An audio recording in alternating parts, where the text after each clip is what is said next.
tersebut, alias bisa berkata bohong lagi.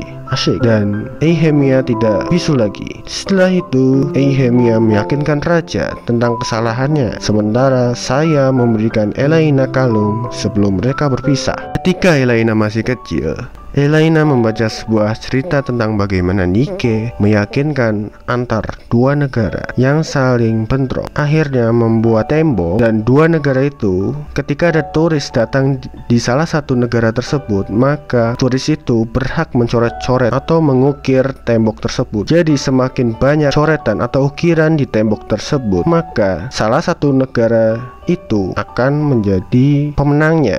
Maka dari itu banyak-banyakan ukir-ukirannya. Nah, tetapi selang beberapa tahun kemudian, saat ini saya berada di pedesaan itu, dan dia ini merubah aturan. Yang semula hanya turis yang boleh mengukir temboknya, tetapi sekarang warga dari dua negara tersebut boleh mengukir di kedua sisi masing-masing. Nah, ketika Elaina tiba di negara itu, dia menemukan bahwa tembok itu sudah dirobohkan karena ya efek aturan tadi yang membuat semua warga berebutan untuk mengukir yang ada malah jadi roboh. Temboknya sudah tua dan imbasnya kedua negara tersebut akhirnya bisa berdamai lagi. Lalu Elaina melanjutkan mengembara lagi. Di sebuah desa, ada seorang lelaki tua bercerita kepada cucunya tentang bagaimana festival melempar anggur ini bisa tercipta di desa tersebut. Dia mengungkapkan bahwa desa itu tadinya terbagi menjadi dua, desa merah dan desa hijau. BTW, lelaki tua ini berasal dari desa merah. Kedua desa ini sama-sama menghasilkan hasil bumi berupa anggur, tetapi desa hijau punya brand ambassador Rosemary. Ya, caranya Rosemary itu menginjak-injak anggur. Jadi dengan embel-embel diinjak-injak wanita cantik, maka anggur dari desa hijau laris manis. Tak mau kalah, desa merah menjadikan Elaina sebagai brand ambasadornya. Yes, asik, diinjak-injak lu. Stop it. Kemudian diketahui bahwa Rosemary bukanlah orang yang menginjak-injak anggur.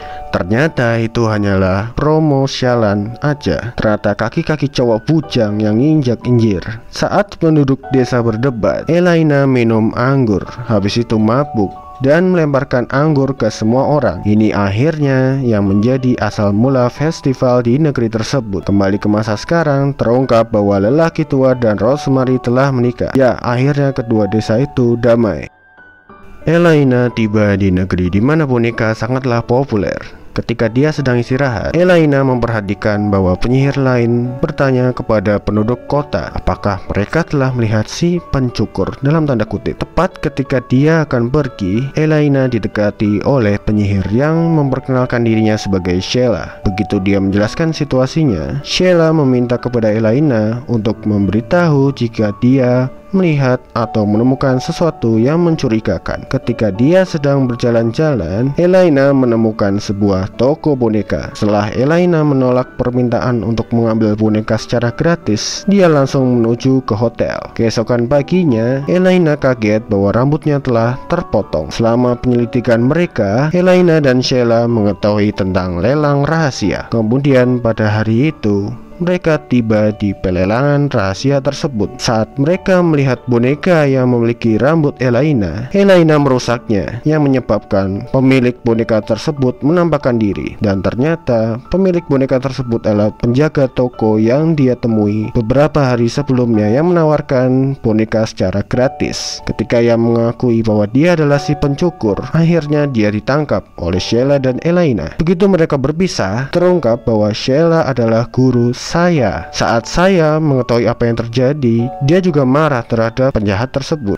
Menyadari bahwa dirinya kehabisan uang, Elaina menerima tawaran pekerjaan dari sesama penyihir bernama Estelle, yang mengatakan kepadanya bahwa dia pernah memiliki seorang teman bernama Selena yang kehilangan ortunya. Menurut cerita si Estelle ini, ortu Selena dibunuh oleh perampok lalu diadopsi oleh pamannya yang sering melakukan pelecehan, sampai-sampai Selena membunuh pamannya sendiri. Dan inilah yang menjadikan bibit-bibit pembunuh berantai. Ingat baik-baik, ini merupakan merupakan cerita menurut dari Estelle. Oke, lanjut. Selena sudah dieksekusi oleh Estelle. Dia kemudian memberitahu Elaina detail pekerjaannya untuk membantu menyelesaikan mantra perjalanan waktu untuk kembali ke 10 tahun yang lalu. Intinya dia ini nyesel, makanya nyesel dia balik ke masa lalu dan mencegah kematian orang tua Selena, lalu menciptakan garis waktu alternatif di mana dia masih hidup dan hidup damai selamanya. Karena Estelle berpikir jika orang tua Selena tidak mati, maka Selena tidak akan jadi pembunuh berantai dan tidak akan dieksekusinya, pikir Estelle begitu. Lalu Elaina dan Estelle berhasil kembali ke masa lalu. Namun saat memperingatkan orang tua Selena, mereka diserang oleh si pembunuh yang ternyata tidak lain adalah Selena sendiri. Selena mengungkapkan bahwa orang tuanya menyiksanya dan bahwa dia tidak pernah melihat Estelle sebagai teman.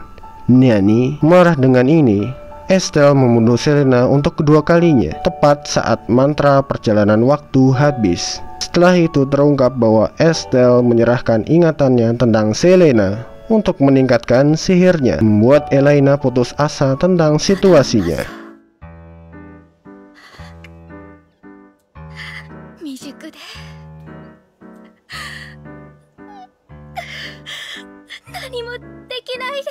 Di kantor asosiasi penyihir, Sheila menyuruh saya pergi untuk mengantarkan sebuah kotak ke kantor asosiasi sihir cabang kota Kunots atau disebut Kunotsu.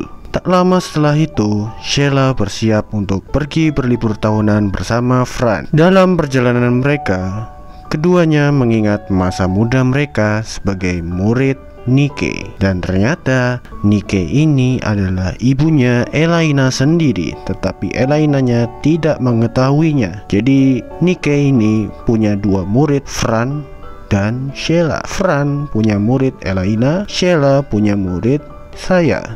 Flashback lagi. Dulunya Sheila dan Fran sering bertengkar sampai Nike menugaskan mereka berdua untuk menangkap persatuan antik. Apa itu persatuan antik? Persatuan antik adalah sekelompok perampok yang meneror kota Kunotsu karena selalu saja bertengkar dan keduanya sama-sama egois. Pada akhirnya Fran dan Sheila tertangkap dan dibawa ke markas penjahat tersebut. Pada akhirnya keduanya mengesampingkan ego mereka dan bekerja sama untuk mengalahkan penjahat-penjahat tersebut, dan akhirnya semua penjahat tersebut dijebloskan di penjara selama 20 tahun. Setelah itu mereka menjadi penyihir tingkat 1. Kembali ke masa sekarang, Sheila baru ingat kotak itu adalah milik persatuan antik dan dia bergegas mengejar saya ke kota Kunotsu karena khawatir saya dalam bahaya. Sementara itu, Elaina tiba di kota Kunotsu ketika dia membaca sebuah artikel yang menyatakan bahwa persatuan antik telah bebas setelah 20 tahun lamanya. Sementara itu, saya tiba di kota Kunotsu. Dia bertemu dengan pemimpin persatuan antik yang berusaha mencuri kotak yang dibawa saya, namun gagal. Dia kemudian bertemu dengan adik perempuannya yang sedang bekerja dalam penyamaran. Pemimpin persatuan antik kemudian